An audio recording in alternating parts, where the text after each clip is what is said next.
تبارك الذي نزل الفرقان على عبده ليكون للعالمين نذيرا۔ سورہ آل عمران آیت نمبر 26 اور 27۔ جب بدر و احد میں شرپسندوں کفاروں نے مشرکین نے منہ کی کھائی یعنی ہار گئے، اور تو سب نے مل کر یہ چاہا کہ اسلام کو مٹا دیں۔ کیوں مٹانا چاہ رہے تھے؟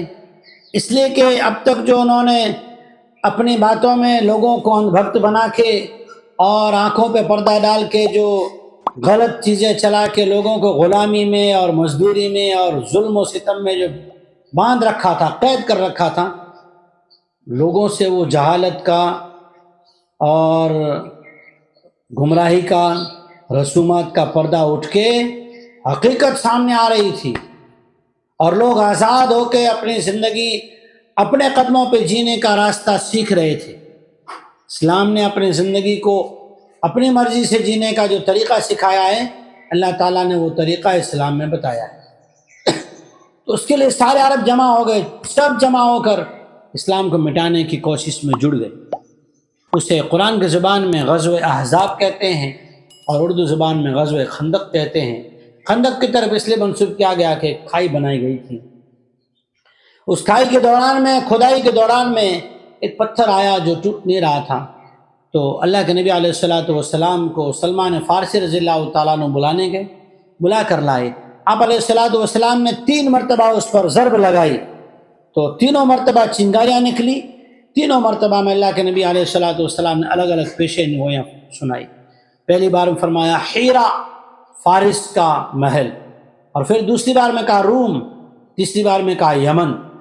تو ان تمام ملکوں کو اللہ تعالیٰ جو ہے انشاءاللہ فتح دے گا، اور پھر ہمیں وہاں بھی اللہ اسلام پہنچائے گا، وہاں کے لوگ بھی ظلم سے اور غلامی سے نکلیں گے، اور انشاءاللہ وہاں تک یہ امن کا پیغام پہنچے گا۔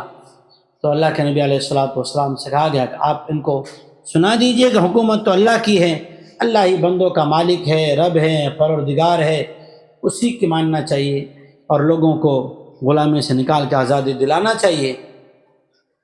اعوذ باللہ من الشیطان الرجیم، بسم اللہ الرحمن الرحیم۔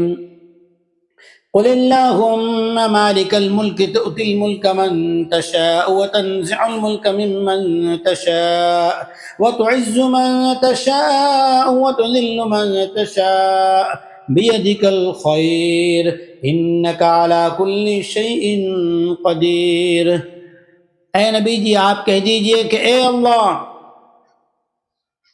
ملک کے بادشاہ، حکومت تیرے قبضے میں ہے، تو جس کو چاہتا ہے جہاں کا چاہتا ہے مالک بناتا ہے، بادشاہت دیتا ہے، اور جس سے چاہتا ہے حکومت ہوتے ہوئے بھی اس کا حکومت کا حصہ چھین لیتا ہے۔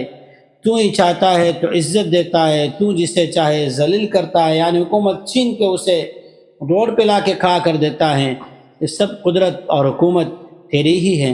بیدک الخیر، بھلائیاں سب تیرے پاس ہیں، اور بے شک تو ہی ہر چیز پر قادر ہیں کہ ظالموں سے جس کو چاہے چھڑا لے، اور جب چاہے ظالموں کو سبق دے دے، جب چاہے کسی کو کرسی پہ بٹھا دے، جب چاہے کرسی سے اتار دے۔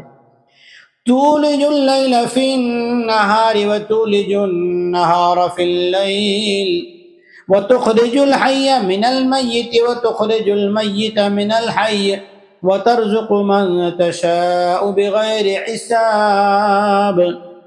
سورج اور چاند بھی تیرے کنٹرول میں اس طرح ہیں کہ کبھی سورج کو حکم دیتا ہے کہ تو دیر سے طلوع ہو، تولج اللیل فی النہار، تو رات لمبی ہو جاتی ہے، اور جب اللہ کا حکم ہوتا ہے تو سورج جلدی غروب ہو جاتا ہے تو دن بڑا ہو جاتا ہے۔ یہ دن کا بڑا ہونا، رات کا چھوٹا ہونا، رات کا بڑا ہونا، دن کا چھوٹا ہونا، رات کا وقت دن میں آ جانا، دن کا وقت رات میں داخل ہونا، یہ بھی اللہ ہی کا حکم ہے۔